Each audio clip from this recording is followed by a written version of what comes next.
News Kannada ವಾಹಿನಿಗೆ ಸ್ವಾಗತ. ಅಕ್ಷರದೀಪ foundation ವತಿಯಿಂದ ಕುಮಾರಿ ಮಂಜುಳಾ ಸಾಕಿನ್ ಕುಡಗುಂಟಿ ಅವರಿಗೆ ಅದ್ದೂರಿ ಸನ್ಮಾನ. ಕೊಪ್ಪಳ ಜಿಲ್ಲೆಯ ಯಲಬುರ್ಗಾ ತಾಲೂಕಿನ ಕುಡಗುಂಟಿ ಗ್ರಾಮದ ಕುಮಾರಿ ಮಂಜುಳಾ ಅವರಿಗೆ ಒಂದು ಹ್ಯಾಟ್ಸ್ ಆಫ್.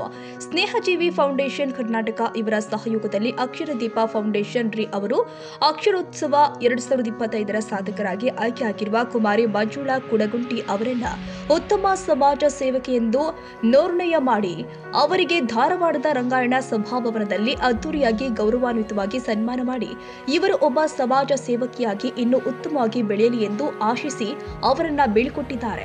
ನಮ್ಮ ಸುತ್ತಮುತ್ತಲೂ ಇರುವ ಜನರ ಅನುಕೂಲಕ್ಕಾಗಿ ಪ್ರತಿಫಲವನ್ನ ಬಯಸದೆ ಮಾಡುವ ಕೆಲಸ ಕಾರ್ಯಗಳೇ ಸಮಾಜ ಸೇವೆ ಎನಿಸಿಕೊಳ್ಳುತ್ತೆ. ಇದು ನಗರದ ರಾಜ್ಯ ಮಟ್ಟದಲ್ಲೂ ರಾಷ್ಟ್ರ ಮಟ್ಟದಲ್ಲೂ ಆಗಬಹುದು. ಅಂಬೇಡ್ಕರ್, ಗಾಂಧಿ, ನೆಲ್ಸನ್ ಮಂಡೇಲಾ ಅವರೆಲ್ಲ ರಾಷ್ಟ್ರ ಮಟ್ಟದಲ್ಲಿ ಸಮಾಜ ಸೇವೆಗೈದಿದ್ರು. ಈ ಮಟ್ಟಕ್ಕೆ ಎಲ್ಲರೂ ಕೂಡ ಇರಲು ಸಾಧ್ಯವಿಲ್ಲವಾದರೂ ಪ್ರತಿಯೊಬ್ಬರು ತಮ್ಮ ತಮ್ಮ ಯೋಗ್ಯತಾನುಸಾರ ಸಮಾಜ ಸೇವೆಯನ್ನ ಮಾಡಬಹುದಾಗಿದೆ.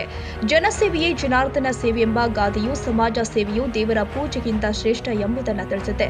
ಒಂದು ಕಾಲದಲ್ಲಿ ಸಮಾಜ ಸೇವಕರ್ತರಂದ್ರೆ ಎಲ್ಲರೂ ಅವರನ್ನ ತುಂಬಾ ಪೂಜ್ಯ ಭಾವದಿಂದ ಕಾಣ್ತಾ ಇದ್ರು. ಆದ್ರೆ ಇಂದು ಸಮಾಜ ಸೇವಾಕರ್ತರೆನಿಸಿಕೊಂಡಿರುವವರಲ್ಲಿ ಬಹುಜನ ಸ್ವಾರ್ಥ ಮನೋಭಾವದವರಾಗಿರೋದ್ರಿಂದ ಸಮಾಜ ಸೇವಾಕರ್ತರೆಂದರೆ ಸಾರ್ವಜನಿಕರ ಹಣದಲ್ಲಿ ಐಷಾರಾಮಿ ಜೀವನವನ್ನ ನಡೆಸುವರೆಂಬ ಅರ್ಥ ಜನಜನಿತವಾಗಿದೆ.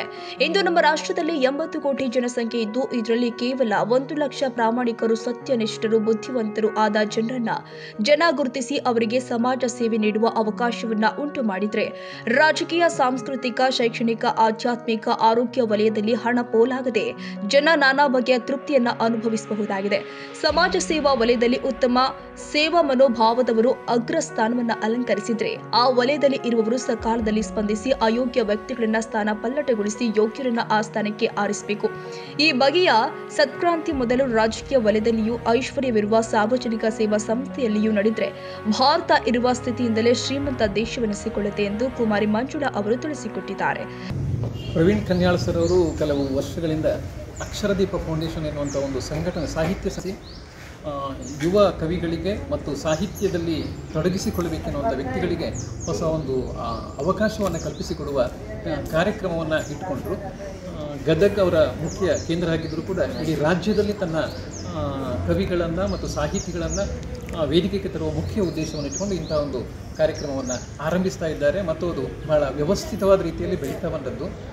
ಒಂದು ಸಾಹಿತಿಗಳಿಗೆ, ಕವಿಗಳಿಗೆ ತಮ್ಮ ಸಾಹಿತ್ಯ ಕೃತಿಗಳನ್ನು, ಪದ್ಯಗಳನ್ನು, ಕವನಗಳನ್ನು ಪ್ರಸ್ತುತಿಪಡಿಸಲಿಕ್ಕೆ ಅವಕಾಶ ಕಲ್ಪಿಸಿಕೊಡ್ತಾ ಇರೋದಾದರೆ, ಮತ್ತು ಆ ಸಾಹಿತಿಗಳಿಗೆ ಅಥವಾ ಯುವ ಸಾಹಿತಿಗಳಿಗೆ ಮತ್ತಷ್ಟು ಪ್ರೋತ್ಸಾಹ ಕೊಡುವ ದೃಷ್ಟಿಯಿಂದ ಬೇರೆ ಬೇರೆ ಪ್ರಶಸ್ತಿಗಳನ್ನು ನೀಡಿ ಅವರನ್ನು ಇವಲ್ಲಿ ಒಂದು ಹೊಸ ಚೈತನ್ಯದಿಂದ ಮುಂದುವರಿಯಲಿಕ್ಕೆ ಅವಕಾಶವನ್ನು ಕಲ್ಪಿಸಿಕೊಡ್ತಾ ಇದ್ದಾರೆ.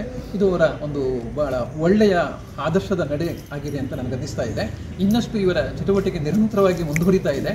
ಇನ್ನಷ್ಟು ಮುಂದುವರಿ ರಾಜ್ಯದ ಪ್ರತಿ ಜಿಲ್ಲೆಗೆ, ಹಳ್ಳಿಗೆ ತಲುಪುವಂತಾಗಲಿ ಅಂತ ಹಾರೈಸ್ತಾ ಇದ್ದಾರೆ.